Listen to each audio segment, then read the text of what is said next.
Hi, I'm Elisabeth Young-Bruehl, one of the authors of this timeline, 100 Years of Psychoanalysis from 1900 to 2000, and one of the co-founders of Caversham Productions in Toronto that has produced this timeline. It fits in a sleeve, like this,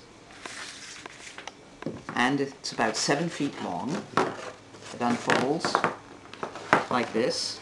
You could, if you wanted, mount this on a wall, or you could read it somewhat like a book.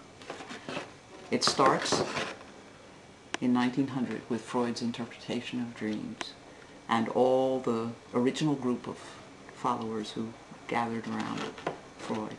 Each panel of the timeline represents a decade, and you can read down through the columns year by year and see who was where, who was doing what, who was publishing what. Each of the entries on the timeline is a person and a book.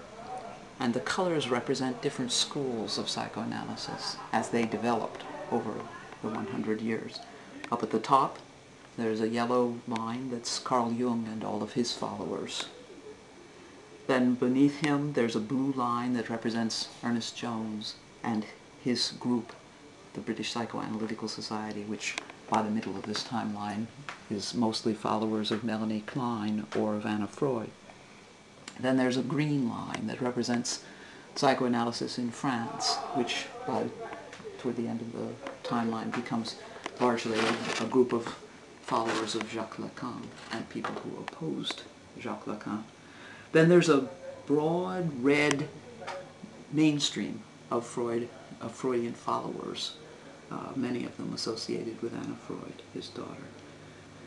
Beneath that, an orangish, yellowish-orangish line that represents people who are mostly interested in social psychology and psychoanalysis of groups, psychoanalysis in society.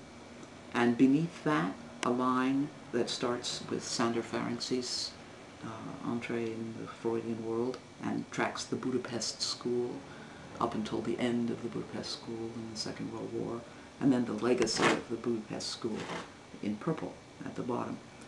Then across the very bottom of the timeline there's a line of world events so that you can look at each of these developments in world historical context. Then there's a whole other history of psychoanalysis on the verso of the timeline. At the beginning, there are 2 panels that contain a kind of an introduction to the timeline itself. It tells you how to read it, what the colors mean, what the relationships between the colors are.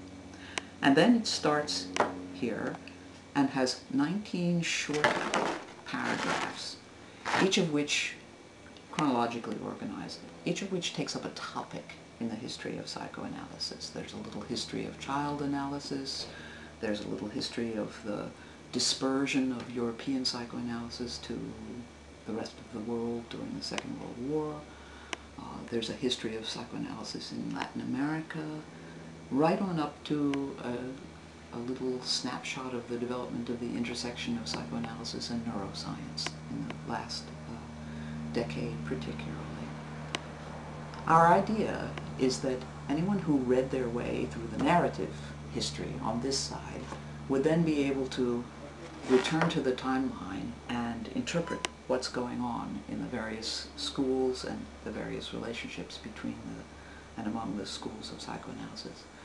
Caversham Productions is dedicated to producing what we call psychoanalytic educational resources. And we hope that these resources that we will create will be of help to students of psychoanalysis, whether they are undergraduates, graduates, candidates in institutes, and to their teachers, to offer them a sort of aerial view of this history, a very complicated, controversy-strewn history, and let them get oriented or get organized in it and prepare themselves for a closer study of the topics and the people and events that are represented on this timeline.